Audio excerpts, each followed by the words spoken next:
সামান্য কিছু trick follow করলেই কিন্তু এইরকম একদম ফ্রেশ দেখাবে চাইনিজ ভেজিটেবল। আসসালামু আলাইকুম। আজকে শেয়ার করব কিভাবে আমি এত সুন্দর সবুজ থাকা চাইনিজ ভেজিটেবল বানালাম। তো প্রথমেই আমি সবজিগুলোকে অলমোস্ট সেম সাইজ করে কেটে নিয়েছি। আমি এখানে 3-4 রকমের সবজি নিয়েছি, আপনারা চাইলে আরও বেশি নিতে পারেন। তো প্রথমেই আমি একটা পাত্রে পানি বসিয়ে দিব। পানিটা যখন একটু গরম হয়ে যাবে তখন তার মধ্যে আমি 1 চা চামচ পরিমাণ বেকিং সোডা দিয়ে দিব এবং একটু লবণ দিয়ে দিব। বেকিং সোডাটাই কিন্তু এখানে এই সবজিটাকে একেবারে সবুজ রাখতে সাহায্য করবে। তো পানিটা দেওয়ার পরে, লবণ দেওয়ার পরে আমি নাড়াচাড়া করে কিছুক্ষণ দাঁড়িয়ে থাকবো পানিতে বলক আসা পর্যন্ত। যখন দেখবো পানিতে বলক চলে এসেছে তখন আমি সবজিগুলো দিয়ে দেব।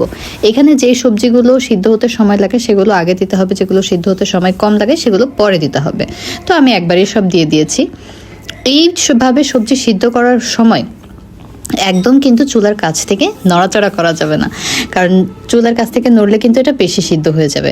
সো এইটা সিদ্ধ হতে আপনার সর্বোচ্চ 3 থেকে 4 মিনিট লাগবে, এর বেশি একটা সেকেন্ডও লাগবে না। এই যে বলক মানে টকবক করে ফুটছে, অলরেডি কিন্তু এটা সিদ্ধ হয়ে গিয়েছে এবং অ্যাজ সুন অ্যাজ পসিবল এটাকে ঠান্ডা পানির মধ্যে নিয়ে নিতে হবে। আমি এখানে নর্মাল টেম্পারেচারের পানি নিয়েছি, কিন্তু সব থেকে ভালো হয় ফ্রিজের ঠান্ডা পানি এবং বরফ নিয়ে নিলে। তাহলে এই ঠান্ডা পানিতে দেওয়ার সাথে সাথে কুকিং প্রসেসটা থেমে যাবে এবং সবজিটা আরও বেশি ফ্রেশ থাকবে।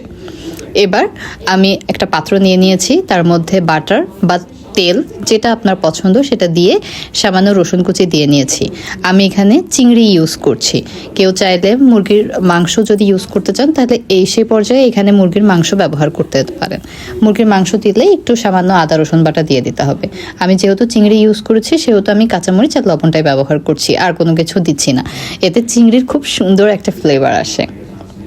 খুব ভালো করে নাড়াচাড়া করে যখন দেখবো যে চিংড়িটা একটু লালচে বর্ণ ধারণ করেছে তখন এর মধ্যে আমি দিয়ে দিব পানি। যে পরিমাণ আমি গ্রেভি রাখতে চাচ্ছি এখানে সে পরিমাণ পানিটাই দিব, কারণ সবজি সিদ্ধ হওয়ার বা পানি কমার আর কোনো ঝামেলা নেই। পানিটা যেহেতু বলক চলে এসেছে এর মধ্যেই আমি সবজিগুলো দিয়ে দেব এবং একটা পাত্রে আমি কিছু কর্নফ্লাওয়ার গুলিয়ে নিব। কর্নফ্লাওয়ারটা ছাড়া কিন্তু এই যে গ্রেভিটা যে থিকনেস সেই থিকনেসটা আসবে না। আর এখানে হচ্ছে এত বেশি পরিমাণ আসলে জ্বালানোর কোনো কিছু নাই, জাস্ট কর্নফ্লাওয়ার দিয়ে নামিয়ে ফেললেই হয়ে যাবে। কর্নফ্লাওয়ারটা দিয়ে একটুখানি নাড়তে হবে শুধু কর্নফ্লাওয়ারটা সিদ্ধ হওয়া পর্যন্ত। কর্নফ্লাওয়ারটা সিদ্ধ হয়ে গেলেই এখানে যে মানে ঘনত্বটা সেই ঘনত্বটা হয়ে যায় এবং ঘনত্বটা চলে আসলে এখানে রান্নাটা কমপ্লিট। আমি যেহেতু ঠান্ডা পানির ভিতরে আমরা ডুবিয়ে রেখেছিলাম সেহেতু এর লবণটা পুরোটাই চলে গিয়েছে, তাই আমি এখানে আরও লবণ মিশিয়ে নিলাম। আপনারা লবণটা টেস্ট করে সেই অনুযায়ী মেশাবেন। অ্যান্ড এই যে হয়ে গিয়েছে আমার ভেজিটেবল, দেখেন কি সুন্দর দেখাচ্ছে। এভাবে রান্না করে কারোর সামনে দিলে কিন্তু ইমপ্রেস হয়ে যাবে।